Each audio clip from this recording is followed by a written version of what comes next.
Okay, so good day everyone. Today, I'll be presenting on the indigenous people of Northern Philippines, focusing particularly on the Igorot groups of Northern Luzon. So who are the indigenous people in Northern Luzon? The indigenous people of Northern Luzon are mainly found in the Cordillera Administrative Region. The Cordillera Administrative Region is made up of 6 provinces: Abra, Benguet, Ifugao, Kalinga, Apayao, and Mountain Province along with the city of Baguio. So the Cordillera Administrative Region in the Philippines is known for its steep mountains, valleys, and rivers. So because of its rugged terrain, people here have developed unique ways of living that are closely tied to their environment. So Cordillera Administrative Region is the only region in the Philippines that isn't surrounded by the sea, and it's famous for the Banawi rice terraces. So this region is home to several indigenous groups collectively known as the Igorots.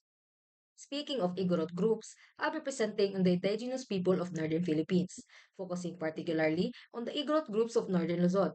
These groups include the Bontoc, Ibaloy, Ifugao, Isnag, and Kalinga, who reside primarily in the Cordillera Administrative Region. So through this presentation, we will explore their history and rich cultural heritage and traditions. So let's begin. First is the Bontoc people. The Bontoc people first settled in Luzon by following the Cagayan and Chico rivers into the Cordillera Mountains, where they developed rice farming by carving terraces into the mountain sides. This practice spread to neighboring areas such as Kankani, Kalinga, Abra, and Benguet.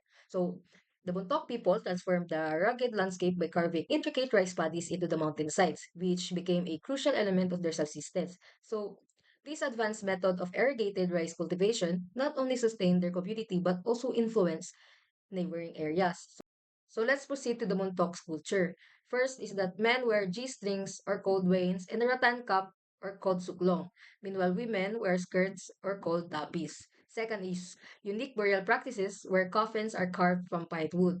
Third is tattoos hold significant cultural and social value. First, let us tackle the traditional clothing of the Bontoc people. So, sa aking pagkakaalam, ang mga pananamit na ito ay mayroong malalim na kahulugan. The G-string is a traditional garment worn by Bontoc men and a symbol of their cultural identity. The rattan cap is also worn by men as a form of protection and as a cultural symbol. It reflects the practical needs of the environment and serves as a marker of cultural pride. Meanwhile, sa babae, sinusuot nila ang tapis as a traditional garment that is both functional and symbolic. The skirt is often woven and decorated, signifying various aspects of the wearer's status, role, and community ties. Next is their unique burial practices where coffins are carved from pine wood. So, in Bontoc culture, the pine coffin, or also known as erlek, is used for entering the deceased.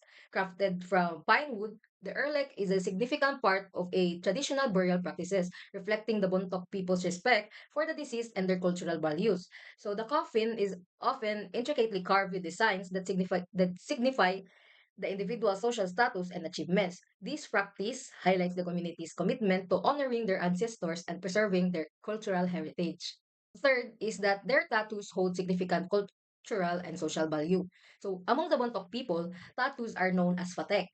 The Bontoc describe 3 types of tattoos. First is the chaklag. The chaklag are tattoos on the chest of someone who has taken a head in battle. Then the second one is pongo, refers to tattoos on the arms of both men and women. And lastly is the fatek. It includes all of the other tattoos for both genders. So, women typically got tattoos on their arms to enhance their beauty or show that they are ready for marriage. It was also believed that men preferred to court women with tattoos dahil ang tattoo sa mga babae often indicated their maturity and desirability as they were considered attractive and displayed during the traditional dances. So, I have also read that tattoos for men also signify their status as warriors who had proven themselves in battle by taking heads.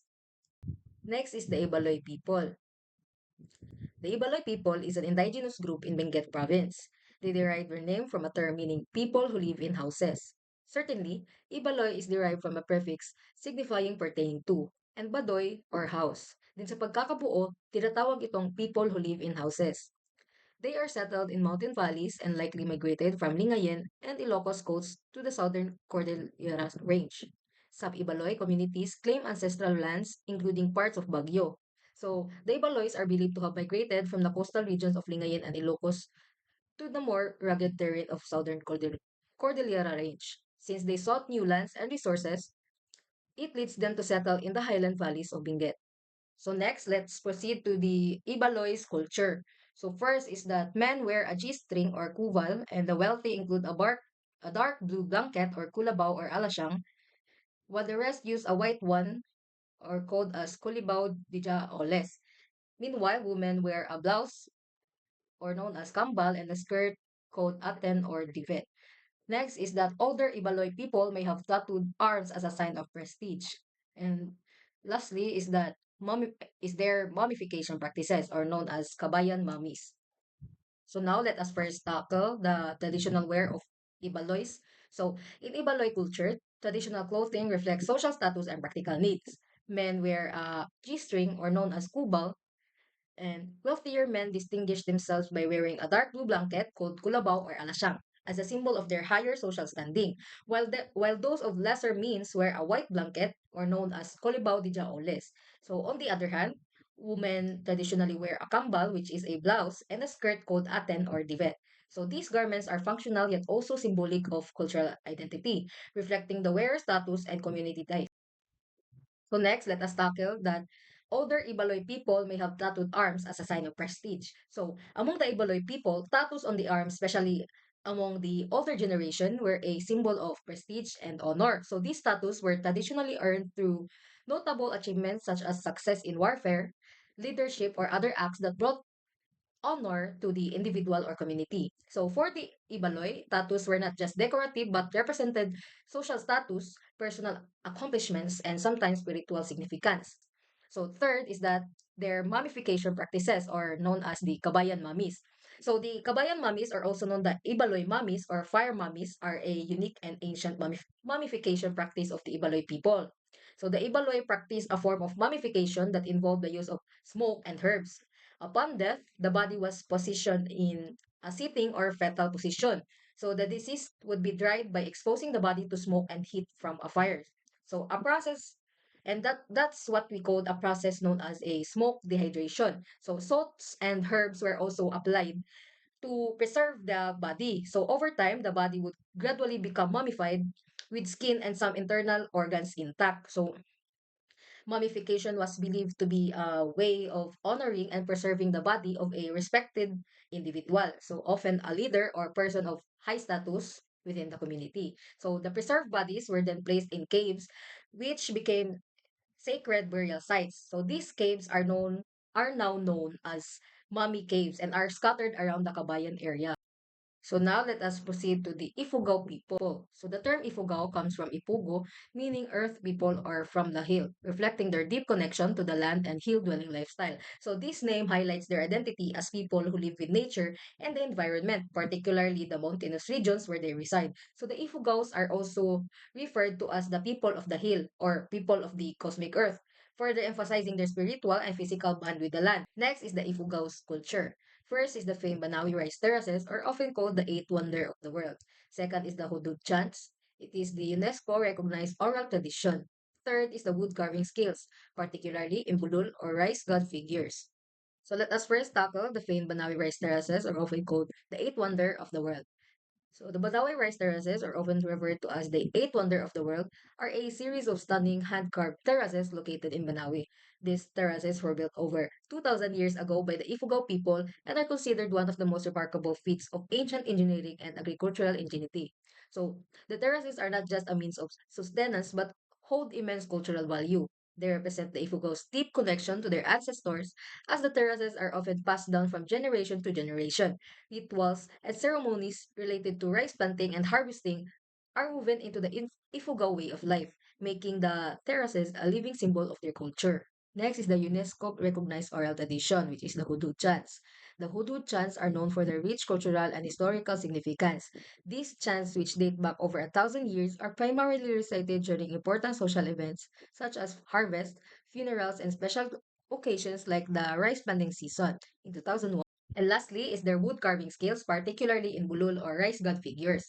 So the Ifuga people are renowned for their intricate wood carving skills, particularly in the creation of bulul figures, which represents the rice god in their culture. So the bulul is a carved wooden figure that embodies the spirit of the rice god and is believed to bring a good harvest and protect the rice crops. So the bulul typically illustrate a seated or standing human figure with simple features, often reflecting a sense of calmness and strength. So the figure is usually carved with a squat posture, representing humility and the connection to the earth. So the bulul's serene expression reflects the god's role in maintaining balance and prosperity.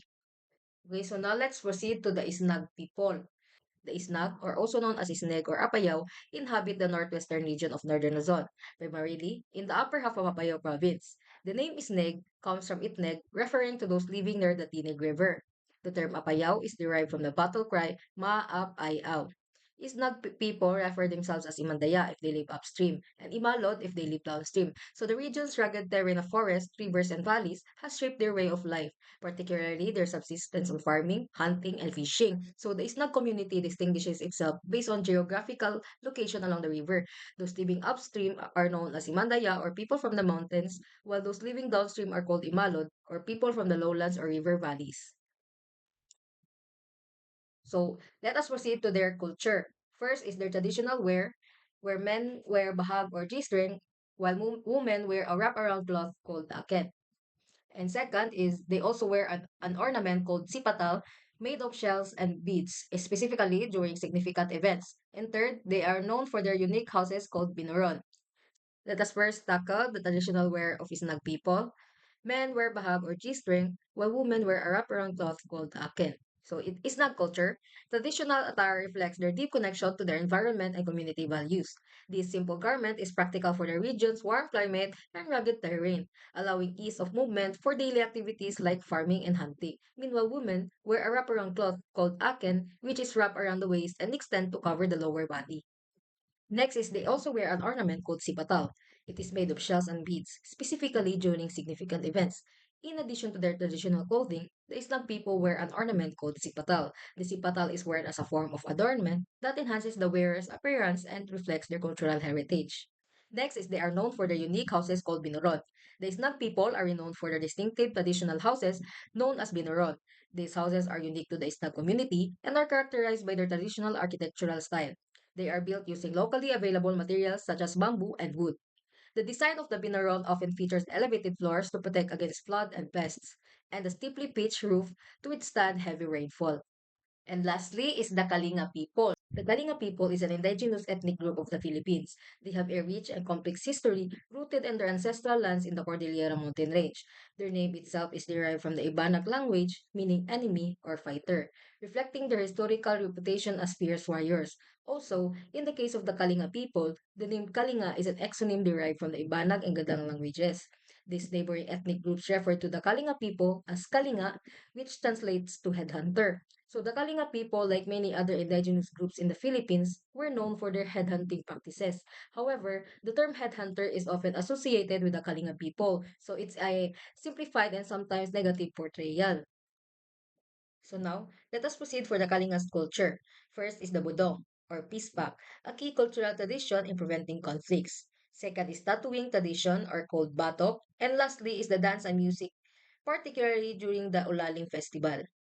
So let us first tackle their bodong or known as peace pact, a key cultural tradition in preventing conflict. So the bodong is a formal agreement between two opposing groups or individuals to settle their differences.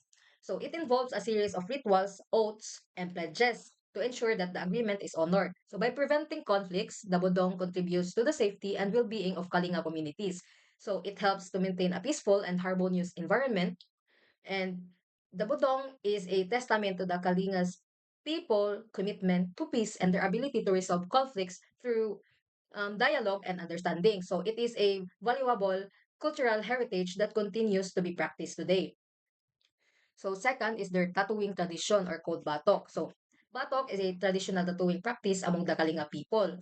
It involves the use of a hand tap method where a thorn or a bamboo needle is dipped in soot or a mixture of plant pigments and then tapped into the skin. So this technique often results in intricate geometric patterns and designs that hold significant cultural meaning. So, batok tattoos have a deep cultural significance for the Kalinga people. They are often associated with rites of passage, such as coming of age or marriage. So in recent years, there has been a growing interest in preserving the batok tradition, where Wang Od and other Kalinga tattoo artists have been working to teach their skills to younger generations, ensuring that this ancient art form continues to be practiced for many years to come.